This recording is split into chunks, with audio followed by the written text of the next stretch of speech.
Alright, so what I'm gonna show you now is how to use the dissective microscope or the stereo microscope, and how to look big objects or specimens under the microscope. So right now I'm using a helictid bee or a solitary bees. Those are very shiny and bright. The reason that we're using this dissective microscope is because, again, they're pretty big in size, and you cannot see this kind of organism under the regular light compound microscope. So right now it's completely unfocused. So what I'm gonna show you is how to focus this so you can get a really nice image, and you can actually see structures or identify the organism that you're looking at. Okay, so I'm gonna be using, again, the stereo microscope. With this one particularly have a total magnification of 63 because the oculars are 10, and then the max magnification is 6.3. So when you multiply this, you get 63. Okay, so I'm just gonna show you how to focus here, and you're gonna see how the image slowly will change to get a better appreciation of the organism. So right now I'm just focusing away because the organism is too big, and you can see there's already like a shape of something there, and that's gonna be the beam, but it's hard to see because it's not in focus yet. So what I'm gonna be doing now is to focus. Okay, it's getting there. So right now we're focusing the label, but we want to make sure that we focus on the beam, not the label. We're getting there slowly. There you go. You can see how nice and clear this bee look like. Gonna put more light into it.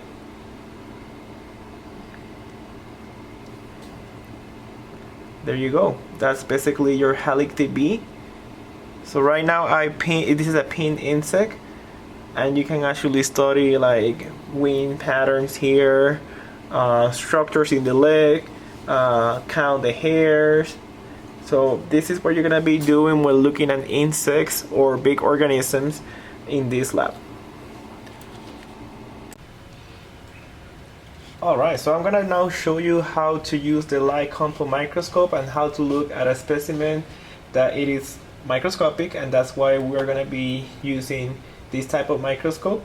So right now it is not in focus, so our goal is to bring this to the view so that we can actually see how it looks like, sometimes identify what organism we're looking at, structures, etc. So what we're gonna be doing now is to start finding where the organism is at.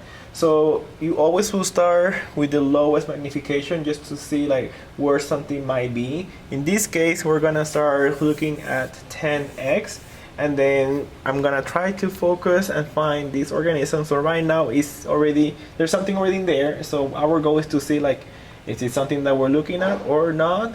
And I'm just gonna use the focus knob, and I'm actually going away, so I need to do the other way and see if something comes into the view. Oh, you're seeing something here. There you go. This is actually a foraminifera, which is a type of protist, and we're gonna cover this later, but our goal now is to see that you need to focus and get a good image. So some of these organisms obviously are gonna be in 3D shape, and it's hard to focus everything at once, but you can see how clear this look like. Now this is only at 10x, which we can actually go higher. We're gonna move now to 40. You can see this is a higher magnification, and I can use the fine focus to see the details. You can see how nice that look like. Obviously we focus too much that the organism is not going to be completely in the field of view, and you can actually go higher if you wish, but we can't because then you're going to be seeing almost nothing. The organism is too big, and this already provides you enough details.